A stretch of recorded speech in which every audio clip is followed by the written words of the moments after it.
My name is Natalie Vance. I'm 42 years old. I serve as a naval intelligence officer for the United States Navy with a clearance level so high my own mother doesn't know what I actually do. Last Saturday night was supposed to be the most honorable moment of my career. I was being promoted to captain, and for the first time in nearly 2 decades, my entire family showed up. My mother flew in from Montana. My Aunt Beth, who never leaves her lake house, wore pearls for the first time since my father's funeral. And even my brother, Christopher Vance, a field agent with the Navy Criminal Investigative Service, stood in the back, stone-faced and quiet. I should have known something was wrong when he smiled at me. The event took place at a private hall in Annapolis. Uniforms, medals, champagne, flutes. The room glistened with tradition. People I had served with across continents raised their glasses. My commanding officer said kind things about my discretion, my loyalty, my 15 years of flawless service under classified directives. I didn't like speeches, but I smiled anyway because it was almost over. Just as I stepped forward to accept the ceremonial insignia box, something I had waited half a lifetime to receive, Christopher walked onto the platform without being called. He didn't raise his voice. He simply looked at the crowd and said, "Stop this ceremony. She's a fraud." Gasps followed. I heard glasses rattle. A woman in the audience mumbled, "What is he doing?" And then, as if on cue, Christopher pulled out his badge and a pair of silver handcuffs. He turned to me. "Lieutenant Commander Natalie Jane Vance," he said, voice sharp. "You're under arrest for impersonating a naval officer under a falsified identity." I didn't speak. I didn't blink. I let him turn me around and lock the cuffs behind my back. My mother screamed. Someone dropped a wine glass near the buffet table. A Marine colonel shouted, "Is this real?" No one moved. Christopher didn't flinch. He held up a manila envelope. Inside were printed files and darkened photographs. "Her name isn't even Natalie Vance," he said. "It's Natalie Jane Morgan, and she's been using forged credentials under a black flag clearance that doesn't exist." The room erupted into low murmurs and disbelief. My aunt clutched her chest. My cousin covered her child's ears. I kept my chin up, said nothing. I had seen this before, just never from my own blood. Christopher led me toward the center aisle. No one stopped him. Not the Admiral of Ceremonies, not the military attaché, not even the rear Admiral sitting in the 3rd row. Because in that moment, no one knew what to believe. And that was exactly what Christopher counted on. Then it happened. The air shifted. Someone whispered, "Who is that?" At the far end of the ballroom, the double doors creaked open and a man stepped in. No uniform, no medals, just a gray suit and a presence that silenced everything. He walked with a limp, but he didn't use a cane. His hair was silver and cut to regulation. His eyes were cold, calculating, and entirely unimpressed. My brother's hands froze. The man approached slowly, measured, and stopped only inches from us. He looked directly at Christopher. Then, with a voice as heavy as a gavel, he said 6 words. "Get your hands off my wife." The room fell into dead silence. My brother's face turned from smug control to confusion to raw terror. It took him a full 3 seconds to process the sentence. He looked at me, looked at the man. "Your wife," he stuttered. The man nodded. "I am Fleet Admiral Raymond Vance, former commander of the United States Pacific Fleet. And this woman is not only who she says she is. She's done more for this country than you'll ever be allowed to know." Someone dropped their phone. A woman gasped. The medal presenter sat back in her chair like she'd been shot. Raymond stepped forward, unclipped the cuffs from my wrists, and handed them calmly back to Christopher. "And if you ever lay a hand on her again, not even your badge will save you from what follows." My brother took a step back. I didn't speak. I didn't need to, because every question that once filled the room now had a different tone. How could I be married to a 5-star admiral? Why didn't anyone know? Was everything Christopher said a lie, or worse, a half-truth? Raymond wrapped his hand around mine. My fingers were cold. I hadn't even realized they were shaking. He turned to the crowd.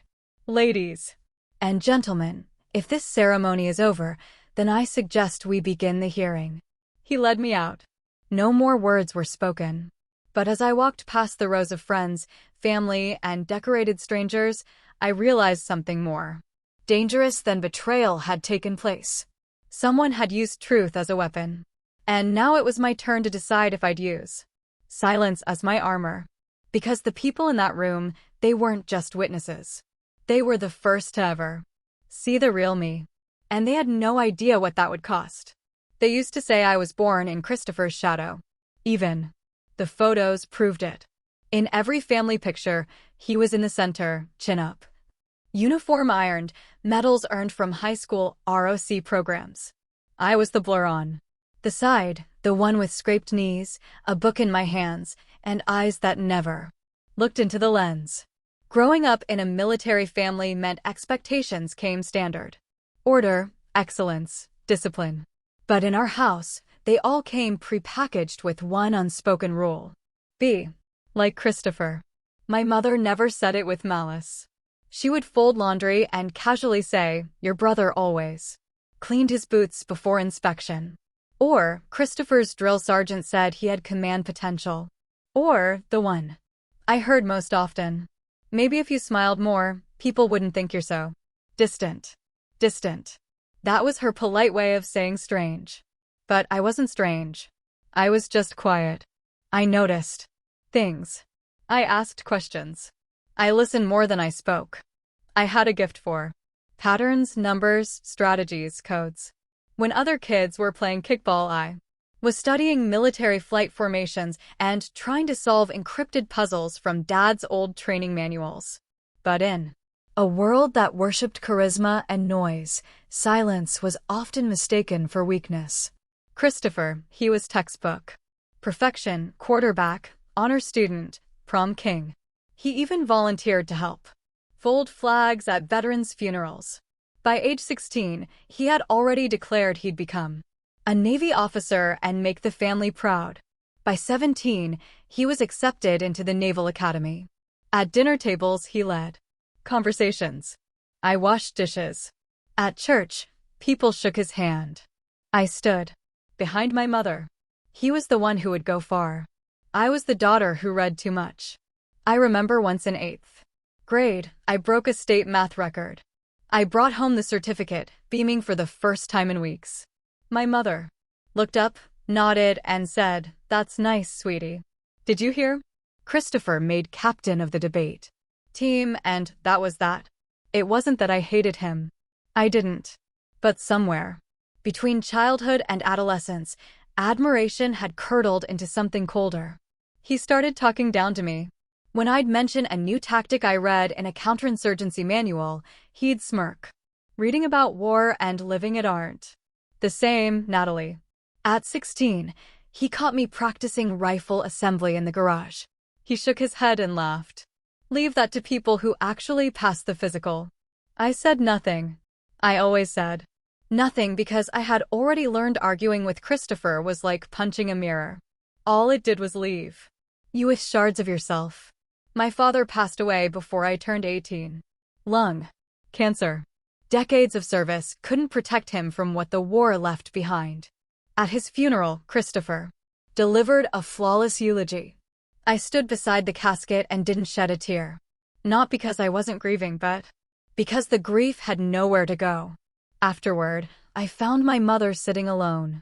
She looked up at me and said, "Your brother made your father proud today." And just like that, she buried 2 men in the same breath. I enlisted. Quietly. No celebration, no send-off. I forged my own path, applied for intelligence, qualified top 3 in my class. But when the acceptance letter came, I didn't tell anyone. Not Christopher, not my mother, not even myself really. Because part of me still believed what they all did. That I was just the girl in the corner, a shadow, a ghost. And ghosts don't get parades. They just learn to walk through walls. Silently unseen. And sometimes that's the only way they survive. I didn't tell anyone I had enlisted until the day I shipped out. Not my mother, not Christopher, not even my best friend. From school, I packed light, just one duffel bag, a notebook, and a second-hand copy of The Art of War. The only time my phone rang that week was from a recruiter double-checking my departure time. Boot camp didn't scare me. Silence had already taught me discipline. Rejection had already taught me resilience. And being invisible in my own house had already taught me how to disappear in plain sight. By the third week, I was flagged for a separate interview. They didn't say why, only that I had scored high in abstract logic, advanced coding, foreign language aptitude, and firearm simulation. They moved me to a separate compound. 6 months later, I was accepted into naval intelligence. No ceremony, no photographs. I signed a document that legally erased my presence from half the systems that track military personnel. From that point on, I belonged to the shadows. I had 4 different operational identities, 3 temporary passports, and not a single social media profile to speak of. I have 4 names. I once told a fellow agent, 3 fake nationalities, and 0 birthday parties. Since 2009. He thought I was joking, but I wasn't. Over the years, I served in 12 countries, 5 continents, everything from data surveillance to tactical recovery to weapons procurement. But the job that stuck with me, the one that still plays in my mind like a slow-burn film, was in Lagos, Nigeria. A cargo ship had been hijacked off the coast. 5 hostages, 3 armed pirates, 1 demand, release our men or they die. We didn't negotiate. I was deployed on a coastal response team. From the deck of a low-profile naval vessel, I was positioned behind a scope, breathing through my diaphragm, counting the seconds between each wave as it slapped against the hull. From that distance, the human face becomes a pattern. A moving shadow behind shattered windows and flickering lights. You don't see emotions, you calculate trajectories. One pirate held a child to the window. I waited. The child blinked. The man moved his hand and I pulled the trigger. 1 shot, center mass. The hostage ran. We breached. I recovered the hard drive the pirates were trying to extract. Encrypted military data they didn't even know was traceable. We saved 4 lives. The 5th hostage had already been executed before we got there. Still, the mission was considered a success. I was told, this is why we train ghosts to make decisions humans can't. But ghosts don't get medals, we get silence. I flew back. The next day, slept in a barracks 4 stories underground, ate alone and not once, did my family call. They didn't even know I had left the country. My mother sent me an email that week about a neighbor's wedding. She asked if I could make it to Montana for Thanksgiving. No mention of my deployment. No mention of the hostage crisis that ran on global headlines for 2 days. It was as if the Natalie they knew had been replaced or worse, forgotten. But here's the thing about being forgotten. Eventually, you stop waiting to be remembered. So I leaned into it. I became the kind of officer they assigned to the Black Files. The kind of woman who could vanish into embassies, speak 3 dialects of Arabic, and pick a target out of a crowd without anyone noticing. I stopped looking for family and blood. Started finding it in code names and encrypted channels, in the silence before a strike, in the rare smile of a teammate who knew what it meant to live in a world where failure costs lives, and success couldn't be spoken out loud. So, when people ask me now if I ever felt lonely, I don't lie. I tell them the truth. Loneliness is easy. It's being invisible to people who say they love you. That takes practice, and I mastered it. I mastered the art of being a ghost, because sometimes the only way to serve is to disappear. I arrived the day before the ceremony. My flight landed in DC just past noon. But I didn't head straight to Annapolis. I sat in the rental car for nearly 30 minutes at a rest stop just off Route 50, trying to remember how to walk back into a house that had never felt like home. My mother's voice was the first to greet me. There she is, she said, as if I'd stepped out for milk and not returned for 2 years. She pulled me in for a hug. It was brief, one-armed, and smelled faintly of cinnamon and Vicks. Her hair was grayer than I remembered. Or maybe I just never looked closely before. The house was cleaner than it used to be, sterile, like it had been scrubbed of. Memories. The dining room table was already set for 8. Polished silverware, folded napkins, a roastin'. The oven. Even Christopher was there early, standing by the window, scrolling on his phone. He didn't look up when I entered. Didn't speak either. Still on that Navy schedule, huh? My mother joked. Always on time, I smiled. Small. Controlled. No one asked about my flight or my job. No one mentioned the promotion ceremony scheduled for the next evening. Instead, my Aunt Beth pointed at my left hand and said, still, no ring. My mother chimed in without missing a beat. You're not getting any younger, Nat. You know that, right? I said nothing. Took a sip of water. The glass was chipped. Christopher finally glanced my way. His smile was thin and tight. Still working overseas? He asked. Here and there, I answered. You know, he said, lowering his voice slightly. Some people think it's odd you're never in one place long enough to be on record. I met his eyes. Some people live on record, others live in service. He didn't reply. The tension settled like dust. Mom broke it with her classic fallback. You two used to be so close. Remember when you taught her how to tie a square knot, Chris? Christopher didn't laugh. Neither did I. Dinner was mechanical. Roast, mashed potatoes, green beans, and a side of thinly veiled questions. So, are you seeing anyone? Where do you live now? What exactly do you do again? I gave vague answers, polite, non-specific. I'd learned years ago that the more details you give to people who've already decided what to believe about you, the more ammunition you hand them. Still no kids, huh? My cousin asked over dessert. Just the world's secrets, I replied. Only the dog looked genuinely happy to see me. A golden retriever named Maxwell, who curled up by my feet and refused to move for the rest of the night. He was old, slow, and partially deaf, but somehow still more intuitive than everyone else in the room. At one point, Christopher stood and went to the garage. He was gone for almost 20 minutes. When he came back, his shirt was slightly damp at the collar. Everything okay? I asked. Just getting the wine, he replied. But his eyes didn't match the answer. There was something behind them, quiet, restrained, but simmering. Like a man who'd rehearsed a speech too many times, but wasn't sure when to deliver it. Later that evening, as I helped my mother pack away dishes, she said, No, I never thought you'd be the one still alone at 40. I kept my back to her. Maybe I'm not as alone as you think.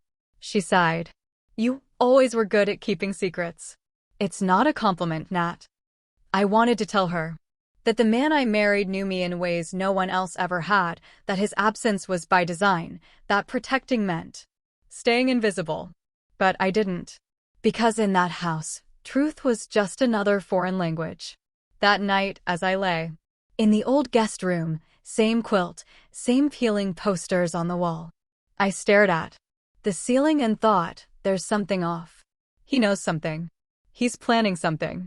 I wasn't wrong, but I had no idea just how far he'd already gone. After dinner, the house grew quiet. In that specific way families do when they run out of small talk and just wait for each other to leave. My mother retreated to her crossword puzzles. Aunt Beth watched a rerun of Jeopardy with the volume too low. The cousins disappeared into the guest room, giggling about something on a phone screen. That's when Christopher appeared in the hallway with 2 glasses in hand. Come on, he said. Let's have a drink. Just you and me. We walked out onto the back porch. The November air was sharp, but not bitter. He handed me a glass of bourbon. Neat. Same way Dad used to drink it. The porch hadn't changed. Same splintered railing. Same windshield that hadn't worked properly in years. Even the outdoor light buzzed with that faint hum like a memory trying to resurface. He leaned against the post. I stayed standing. You ever miss it? He asked. Being home. Depends on the day, I said. He chuckled, a dry, rehearsed sound. We sipped in silence.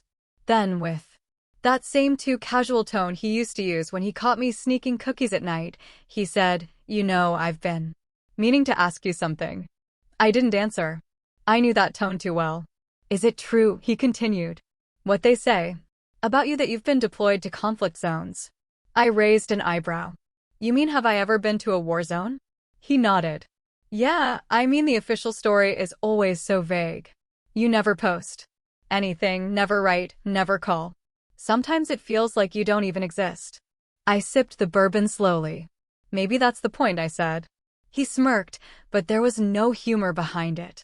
"So, boots on ground, or were you just sitting in some air-conditioned base writing reports?"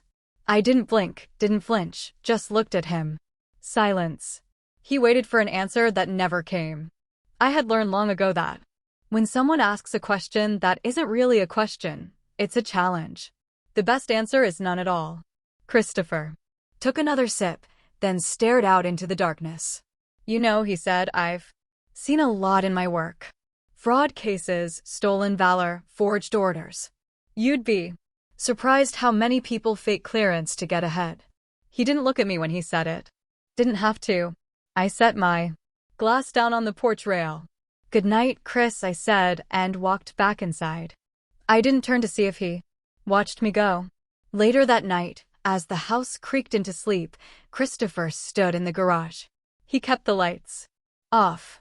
He held his phone to his ear and spoke in that clipped official cadence I'd heard him use in courtrooms. "Yes," he said. "It's confirmed. She's here tomorrow night." He paused. "We'll proceed after the ceremony begins." In front of everyone, another pause, a breath. "No, she doesn't know." A muffled voice replied on the other end. Christopher's tone shifted lower, colder. "She thinks she's above it all. That nobody's watching. But I've seen the files, the inconsistencies. I've been building this case for over a year." The voice said something we couldn't hear. "Don't worry," Christopher said. "By this time tomorrow, she won't just be stripped of her rank. She'll be exposed, discredited, and this time she won't be able to disappear." He ended the call. No smile, no second thoughts. He stared at the wall of the garage where Dad's old rifle used to hang. Then he reached into a box marked "Mass Lights" and pulled out a sealed manila envelope. Inside, photographs, documents sealed, orders stamped unclassified for review. Outside, the wind picked up. Inside, the plan was already in motion. And I, oblivious, was still upstairs brushing my teeth, trying to rehearse what I'd say in my speech the next night.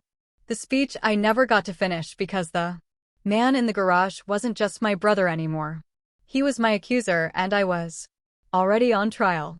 I'd barely touched my wine when the room shifted. It happened fast, like a wave rolling over a calm shore. 1 second, people were clapping, toasting, laughing. The next, the air turned stiff, like something had cracked just below the surface. Christopher stood up. His uniform, crisp and gleaming, caught the chandelier light in just the right way. It made him look even more decorated than usual.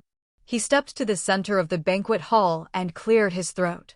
The mic hadn't even been offered to him, but someone passed it anyway, probably assuming it was a heartfelt toast from a proud older brother. "Ladies and gentlemen," he began. "Before the ceremony continues, I have something that must be seen." The audience quieted. Wine glasses paused midair. I sat, frozen, my smile half raised. He reached into a slim leather folder and pulled out a set of documents. "This is the real story of Natalie Vance," he said. "Or should I say Natalie Morgan?" A wave of murmurs. One of my old instructors coughed. Someone at the next table actually laughed nervously. Christopher tapped a button on the clicker in his hand. Behind him, the projection screen flickered to life. The first slide, an ID badge, black and white, low resolution. The name Morgan. N. The photo was of me, but not any photo I'd ever seen. Hair pulled back. No rank visible, no insignia. Eyes like ice. Multiple aliases, Christopher said. Multiple deployments under different names. Her current title, rank, and clearances may not be what they appear. The second slide, a still image from a surveillance feed. It showed me speaking with a man in a crowded market somewhere in the Middle East. This footage, Christopher continued, was obtained from a source in Naval Sea during an internal probe. You'll hear a voice, hers, communicating in Arabic. No translator present. No formal authorization for the operation on file. The video began to play. My voice echoed through the hall. But it wasn't just my voice. It had been edited, stitched together, cut in places that only someone with deep technical skill could manipulate. Do you have the package? The signal is live. We move at 0200. I'd said those words once, but not together, not in that order, and certainly not in the context they were being used now. Still, there it was, my voice, my image. The audience leaned in, unsure what they were seeing. The doubt hit like poison gas. Silent, creeping, choking.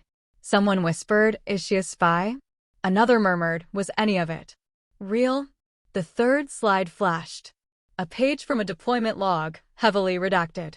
My name, or one version of it, appeared next to a mission that had been classified 5 levels above this room's clearance. There are gaps in her record, Christopher said. No chain of command that can be verified. No direct supervisors willing to step forward, just shadows and silence. My mother turned to me, eyes wide. "Natalie, what is this?" I said nothing. I didn't nod. Didn't blink. I just sat there, spine straight, hands folded, face unreadable. Because I knew exactly what was happening. And I also knew anything I said would only feed the fire. I scanned the room. Raymond wasn't there. Not yet.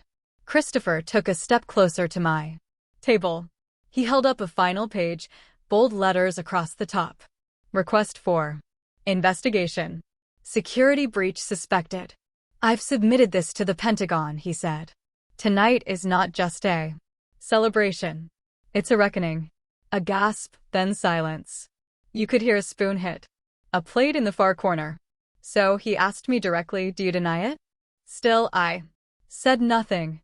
Not because I couldn't, but because I understood something no one else in that room yet did. This wasn't just about me. It was about the system. The silence it demanded, the stories it erased, and most of all, it was about who controlled the narrative. Sometimes survival isn't about speaking louder. It's about waiting until the right voice speaks for you. And mine was on his way. Christopher took a step back from the projector screen, savoring the silence like a man who thought he'd just won a war. His chest puffed with pride. His voice steady, controlled. "I've already informed the Office of Naval Intelligence," he said. "And I've contacted 2 news outlets. They're standing by outside, waiting for comment." People started shifting in their seats. Some looked toward the exits. I could feel it, the pull of doubt, the quiet erosion of reputation. It spreads faster than truth ever could. Then I heard it. Footsteps heavy, measured, the kind of walk that didn't ask for attention. It commanded it. The rear doors of the banquet hall swung open, and in walked a group of 5 uniformed officers, Navy Legal Division. Their white gloves, their silver insignias, their eyes sharp and cold. In the middle of them stood a woman I knew well, Commander Ava Ling. We'd once sat side by side during a black site debrief in northern Norway, but no one else here knew that. She held a sealed folder in her hand. Christopher turned, blinking fast. "Can I help you?" he asked, confused, but not yet afraid. Commander Ling stepped forward and pulled a sheet from the folder. "Christopher Vance," she said, voice calm but lethal. "You are hereby served with a formal notice of investigation by the Department of the Navy for unauthorized dissemination of classified clearance-level materials." The room went absolutely still. "Excuse me," Christopher laughed, glancing around like it had to be some mistake. "You distributed a restricted operations video," she continued, "to a civilian audience, without redaction, clearance review, or chain of command approval. That is a direct violation of DoD Directive 5200. R01. He turned red. I didn't leak it, he said. I presented it as evidence. Internal family matter. Commander Ling didn't flinch. The moment you projected that footage in front of unvetted guests without prior clearance, you violated federal protocols. This isn't a family disagreement. This is an active legal breach.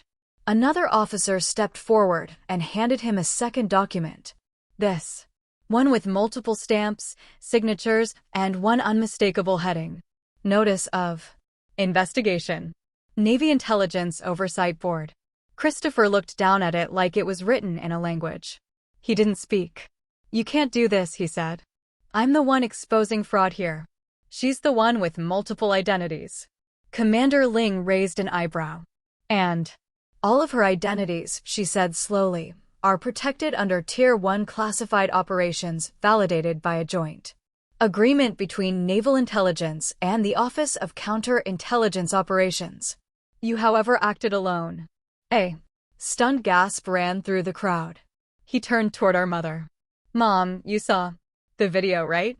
You saw what she said. That wasn't normal. Mom didn't answer. A few seats down, someone muttered, this just flipped upside down. And it had. Because suddenly the room was no longer a courtroom with Christopher as prosecutor. Now he was the one under scrutiny. One by one, the guests who'd just been staring at me now shifted their gaze to him. I didn't move, didn't smile, didn't blink, just kept my eyes locked on his quiet still. He opened his mouth again, probably to protest, but Commander Ling cut him off. You have the right to file a rebuttal, but from this moment forward, you are under administrative observation. Any further contact with the press will constitute obstruction of inquiry. 2 officers took positions at either side of him, not touching, but close enough to signal. You're not in control anymore.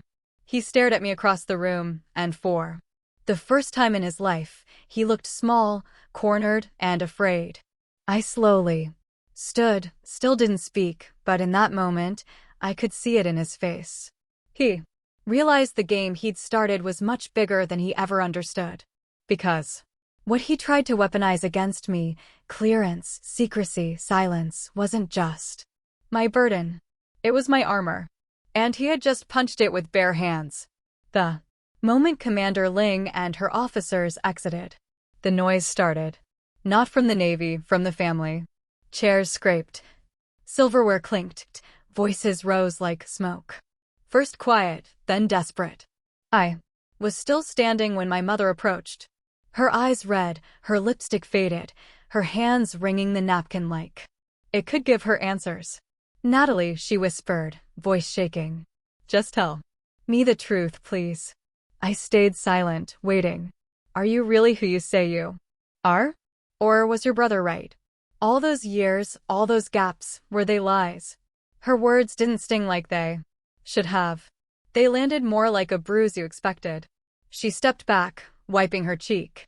I don't even know what to believe anymore. Then Aunt Beth chimed in, arms folded, judgment already locked in place. You were always too quiet, Natalie. Always gone, always somewhere mysterious. It made us all uneasy. She turned to the others at the table, fishing for agreement. We never asked out loud, but we always wondered, what kind of life is that? No photos, no holidays, no husband. It's unnatural. I felt like I was watching them read a script I didn't audition for. They weren't asking questions. They were rewriting history to fit their comfort. I didn't argue, didn't defend, because none of them wanted clarity. They wanted certainty. And that was never something I could give. So I stepped away through the hallway, past the portraits I no longer recognized. Outside, snow was falling, quiet and unapologetic. I stood under the porch light, hands bare, breath fogging in front of me. The cold helped. It was clean, honest. And then I heard footsteps behind me. I turned, expecting more accusations. But it was Lucy, my cousin, barely 20, soft-spoken. Kind, the only one who'd ever written to me during deployment. Even when the letters never came back, she held her coat closed with one arm, the other offering me a steaming mug. Cocoa, she said, the real kind. I took it, said. Nothing. We stood side by side, watching flakes drift down onto the frozen yard. Then she said, I don't know what happened in there. I don't understand half of what was said, but she paused, her voice barely a breath. I believe you. I looked at her. Why? She shrugged. Because you didn't flinch, not once. You didn't defend yourself, not because you couldn't, but because you didn't need to. That hit harder than I expected. Everyone in there, she added, they wanted an explanation that made them comfortable, not the truth. That's what scared them. I let out a breath I hadn't realized I was holding. You're braver than all of them, you know, she said. I smiled. Just a little. No, I replied. I'm just used to cold rooms. She chuckled. We sipped cocoa in silence for a moment. Then she said, whatever happens next, I want to help. There's nothing to help with, I told her. Still, she said, I want to be there. You don't deserve to be alone for doing something important, even if they don't understand it. The words stayed with me, not because they healed everything, but because they reminded me that sometimes the smallest voices carry the deepest faith.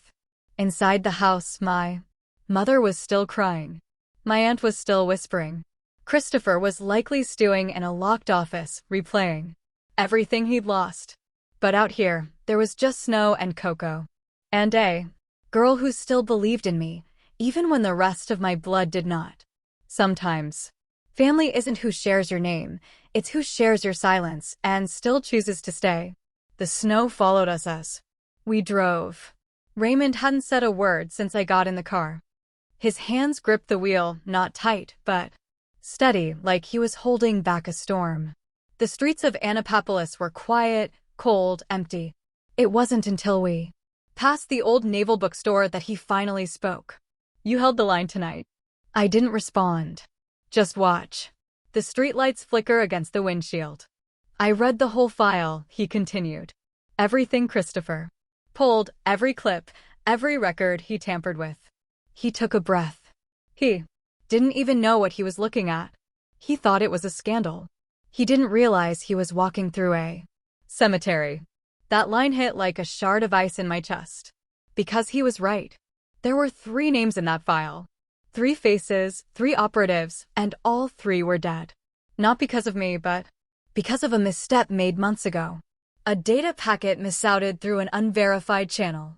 The channel Christopher once insisted I take to save time. And I had taken it. I closed my eyes. If I tell the truth, I whispered, 3 funerals will go public. Raymond nodded slowly. And if you don't, your name might never be cleared. They'll keep whispering. Your mother will keep doubting, and every medal you've earned will gather dust next to shame. He glanced at me briefly. So, I have to ask, what do you want? The question felt too large for words, too weighted for any answer I could give. I looked out the window again. A child was walking their dog on the sidewalk, bundled in a scarf too big for their body, oblivious to secrets, to blood too. War fought behind locked screens and unmarked graves. If I speak, I said, 3 lives will be unburied but not honored, just exposed. Their families will receive nothing but questions, headlines, shame. And if I stay silent, I added, my family thinks I'm a liar. That I betrayed the flag. That I faked my way to the top. Raymond exhaled, his voice heavy. So which truth weighs more? That was when I looked at him. Not as his wife, not as the general he once protected, but as a woman who had lived with ghosts for too long. Let them think I'm a fraud, I said. Let them whisper. Let them call me fake. I can carry that. I looked down at my gloved hands, but I won't let them know who really died and why. He turned to face me fully now, one hand still on the wheel, the other resting on the gear shift. Natalie, you don't owe your brother protection. It's not about him, I answered. It's about the ones who trusted me to keep their names buried, even in disgrace. Especially in disgrace. He nodded once, slow with pain. I was wrong years ago, he said, voice low. I told you that being silent made you invisible, but now I see. It's what kept others alive. The car stopped at a red light. No one honked. No one passed. The city held its breath. "You sure about this?" he asked. "Yes, even if it means losing your mother forever." I didn't hesitate. Better she hates a lie than mourns a truth she'd never understand. He reached for my hand. Just a light touch, not to console, not to persuade, but to remind me I wasn't alone. "Then we stay quiet," he said, "but not still." I nodded. Because there's a difference. Silence doesn't mean surrender. It can be armor. It can be rebellion. It can be love. Twisted, painful, but necessary. And as the light turned green and we drove off into the snow, I whispered the names of the 3 who died just once. Just for me. Then I let them go. There's a name I never speak. Not out loud. Not in memory. Not even in the silence of my own thoughts. It belongs to a child I didn't see until it was too late. It was my 4th black operation, a mission in southern Chad.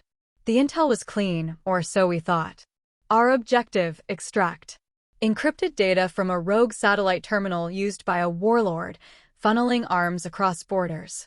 It was supposed to be a surgical strike. 3 minutes in, for hostiles neutralized, 1 drive recovered. Minimal exposure, minimal risk. I was off coast aboard a stealth destroyer retrofitted with drone guidance. My role, real-time decryption and sniper command. When the signal hit, I tapped into the feed, saw the compound. For heat signatures consistent with adult male profiles. The drone circled twice. Confirmation came from satellite. I gave the green light. We fired. 2 shots, 1 from the drone, 1 from a coordinated land team. The terminal was destroyed. The drive was recovered. And then came the scream. Not from the radio, not from comms, but from the secondary cam. Thermal imaging delay. A child, maybe 7, crawling from under the debris of the rear hut. We hadn't seen him. He wasn't on the heat scan. He'd been sleeping under metal sheets, insulated from detection. And now he was gone. We never put him in the report. He wasn't part of the enemy tally. No one in command said a word. No inquiry, no consequence. Instead, they gave me a commendation, a medal for rapid fire clearance for data preservation under hostile terrain. I declined. They called it humility. It wasn't. It was guilt. After that, I requested reassignment. Deep intel only. No weapons, no kill authority, just shadows. I became the person who designed the missions but never pulled the trigger again. And every time they tried to pin a medal on my chest, I found a reason to avoid the ceremony. Classified deployment. Urgent transfer. Unavailable. Because honors don't feel like honors when they sit on bones. Back in the present, I sat alone in a quiet room, the same briefing room at Norfolk I'd visited dozens of times. Only this time, I brought something with me. A small envelope unmarked. Inside, 1 photo of the compound before the strike. 4 adults, 1 child, all standing outside. It had been taken days before the mission. It wasn't even operational data, just an intercepted photo sent between militia camps. I'd seen it before the mission, but I ignored it because the heat scan said 4. Because the pressure said go, because I was young and I wanted to prove I could make a call without hesitation. So I did, and I killed a child I never named. That's why I don't chase public glory. That's why I never invite my family to ceremonies. That's why I stayed a ghost. Some truths are too heavy for the sunlight. Not because they're shameful, but because they carry the kind of weight that no explanation can lighten. Raymond once asked me why I didn't correct my brother when he called me a fraud. Because he's not entirely wrong, I said. Just incomplete. I've saved lives since then. I've cracked codes that stopped trucks filled with explosives. I've rerouted airstrikes that would have leveled hospitals, but none of it brings that child back. None of it untells that story. So I carry it not as a burden but as balance, because the work I do in shadows is not to hide, it's to protect.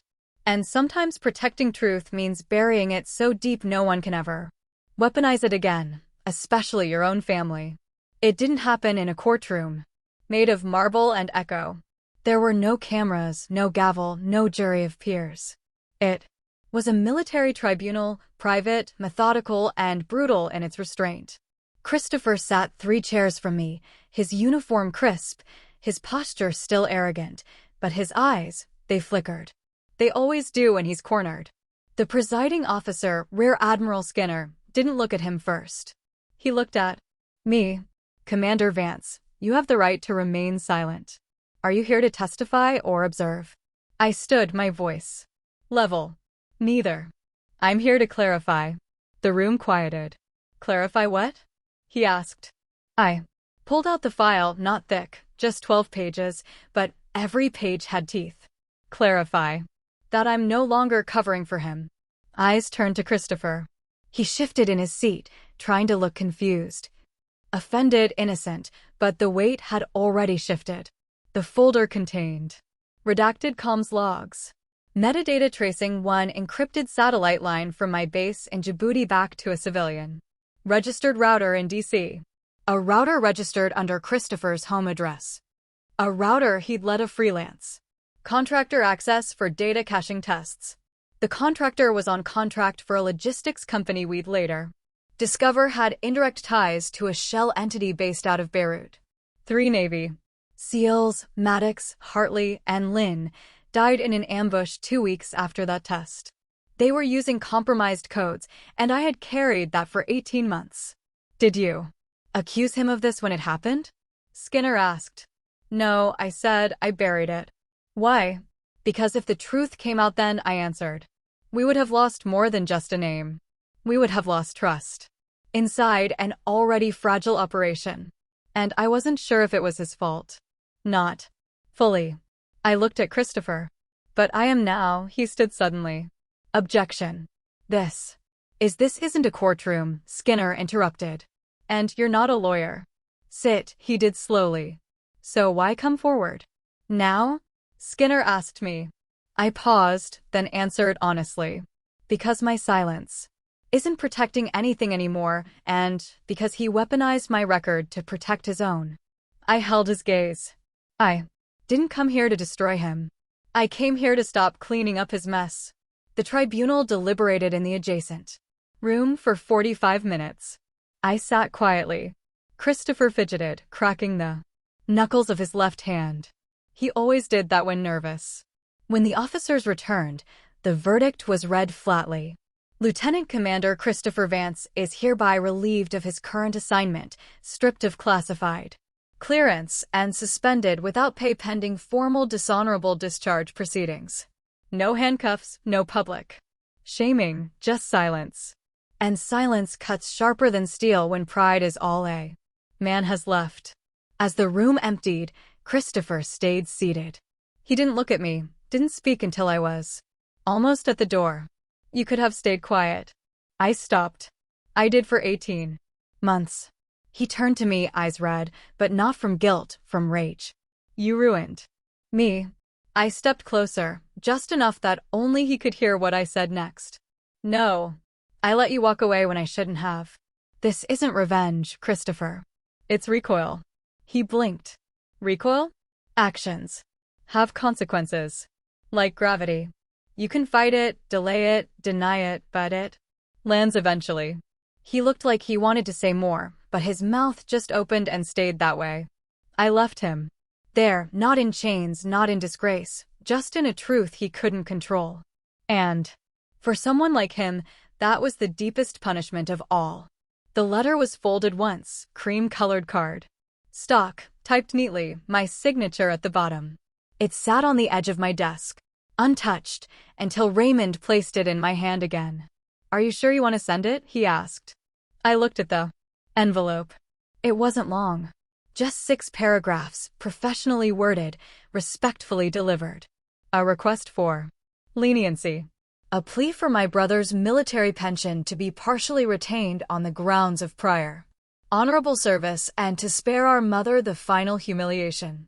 I had written it 3 days ago alone at 2 a.m. in a moment of weakness of habit because no matter how many betrayals came, there was still a part of me that remembered being 5 years old, chasing after Christopher's shadow in our father's uniform. But I wasn't 5 anymore, and shadows weren't something I chased now. I walked through them. I took the letter from Raymond, held it in my palm, felt its weight, not physical, but moral. I thought about letting him go, I said quietly. I really did. Raymond nodded, but said nothing. But then I remembered Mina. He looked at me, and I knew he understood. Mina Park, special reconnaissance operator, one of the few people I ever trusted in the field. She died on an op in northern Syria, the one that unraveled after the data leak that originated from my brother's carelessness. Her death was chalked up to hostile miscommunication. But I knew better. I sealed the letter between my fingers, then slowly, deliberately tore it down the middle. Then again, and again, until it was nothing but a handful of silence. Forgiveness isn't weakness, I said. But truth needs someone to hold the line. Raymond's eyes didn't leave mine. He didn't try to stop me because this wasn't about revenge. It was about drawing a boundary I should have drawn years ago.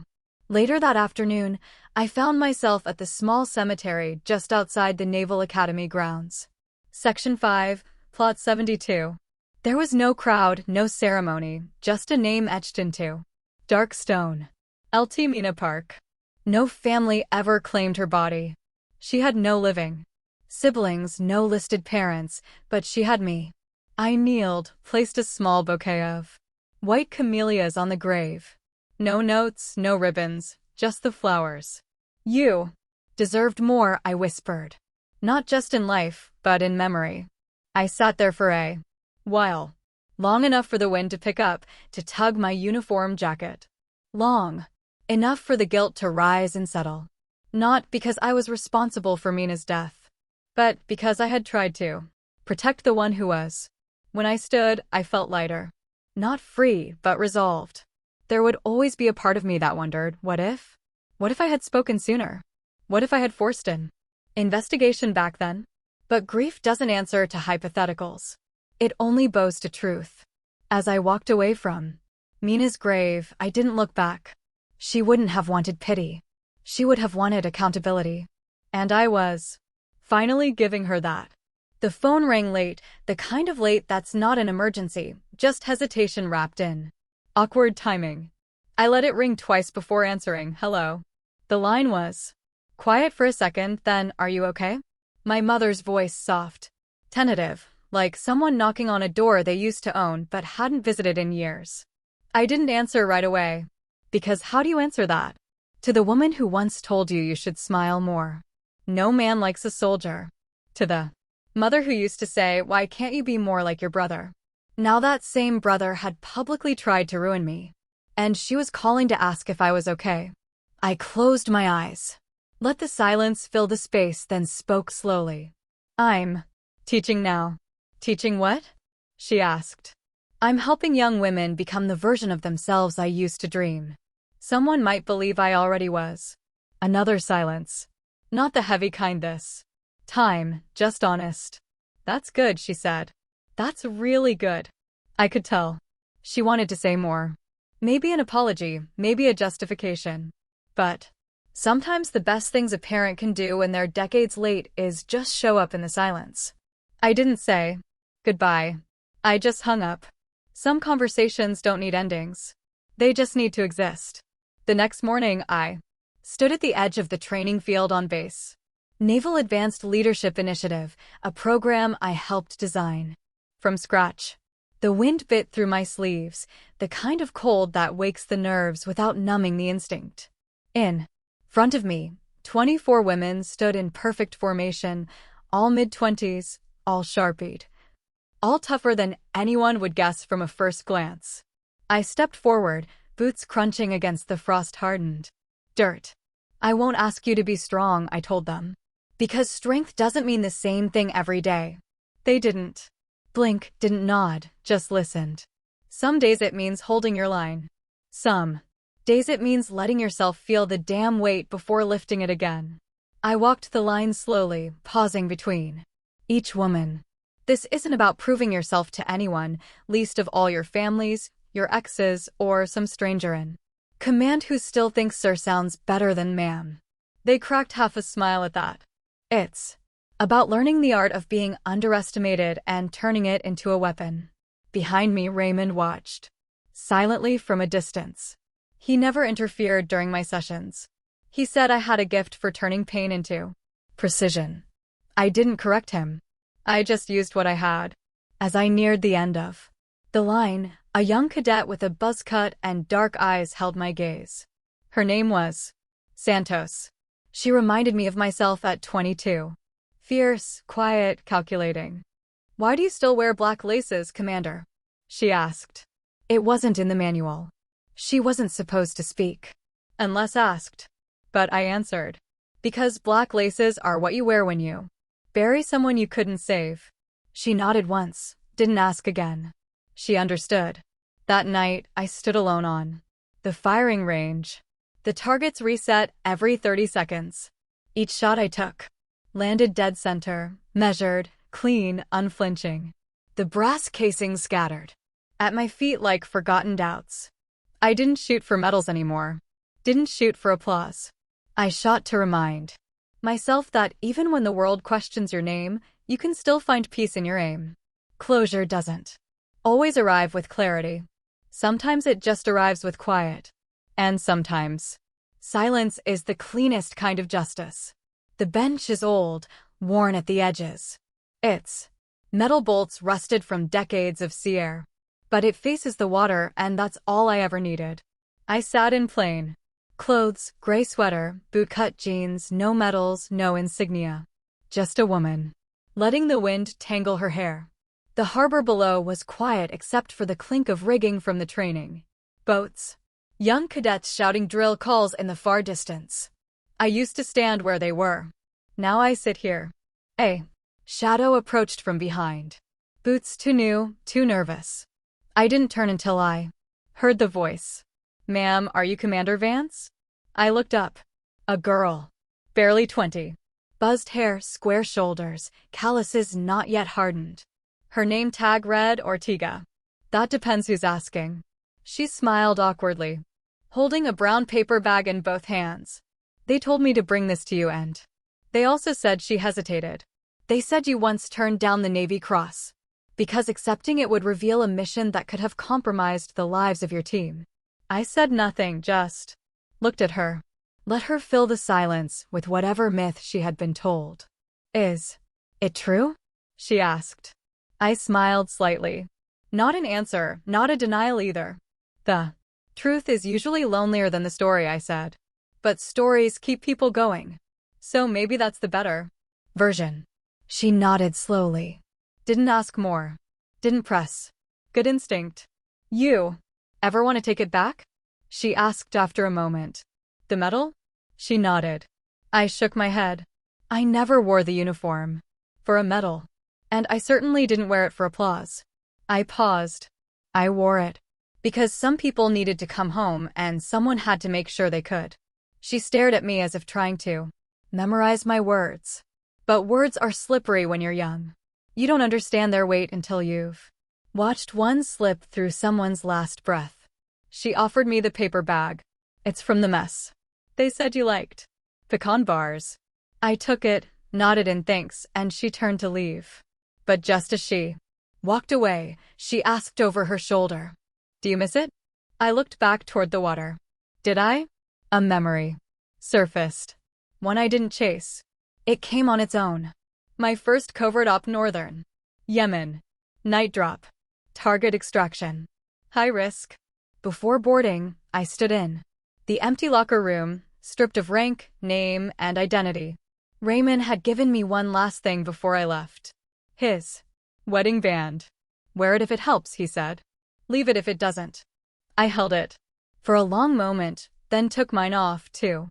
Slid them both into a locker. Closed the door. It wasn't about leaving him. It was about leaving the version of me who needed to belong. Out there, no one knew Natalie Vance. Out there, I was just a shadow in the dark. Measured only by the lives I saved and the ones I didn't. I never put that ring back on. Back in the present, the wind carried the scent of salt and old metal. I reached into the paper bag, took a bite of the pecan bar, too sweet, too soft, just like they always were. And still I Finished it. Because some legacies aren't about honors or headlines. Sometimes it's a private moment on an old bench with a recruit who doesn't need to know everything, just enough to believe that honor is still alive in someone. And sometimes that's more than enough. They say your legacy is written by those who outlive you. But mine, it was written in the silence between orders. In the breath I held when I chose not to speak. In the shadow I stepped into so others could walk in the light. I once stood in full uniform at a promotion dinner, a room filled with polished brass and wine glasses. I was handcuffed in front of them all. By my own brother. He called me a fraud, a traitor, a ghost. But I said nothing. Not because I didn't have anything to say, but because there are some truths that don't need defending. They defend themselves in time. I've learned that silence isn't weakness. Sometimes it's the only strength you have left, especially when the people you thought would protect you are the ones placing the noose. I walked out of that room with my head high. Not because the world cleared my name, but because I never wore it for them in the first place.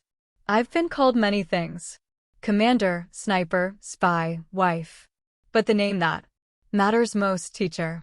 Today, I stood at the back of a ceremony. Not for me, for them. Dozens of new female officers stood tall in their fresh dress whites, eyes gleaming with a fire the world hadn't tried to dim yet. I didn't stand on stage. I didn't salute. I just watched. And when they tossed their hats into the air, a familiar hand rested gently on my shoulder. Raymond. He didn't say anything. He didn't need to. We had both lost too much to need words. Now, behind them, the Navy flag rippled under a gray sky. Not in triumph. In quiet endurance. So, here I am now talking to you. Maybe it's late where you are. Maybe you're listening with a warm cup of coffee at sunrise or curled up under a blanket after a long, weary day. I don't know what brought you here, but I hope something in this story reminded you. You're not alone.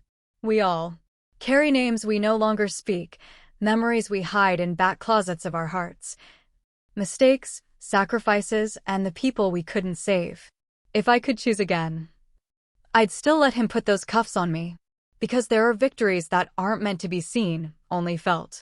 I once refused a medal because accepting it meant betraying a name I swore I'd never say out loud. I let the myth grow. Instead, because in some corners of the world, legends save more lives than facts. There are honors you carry quietly.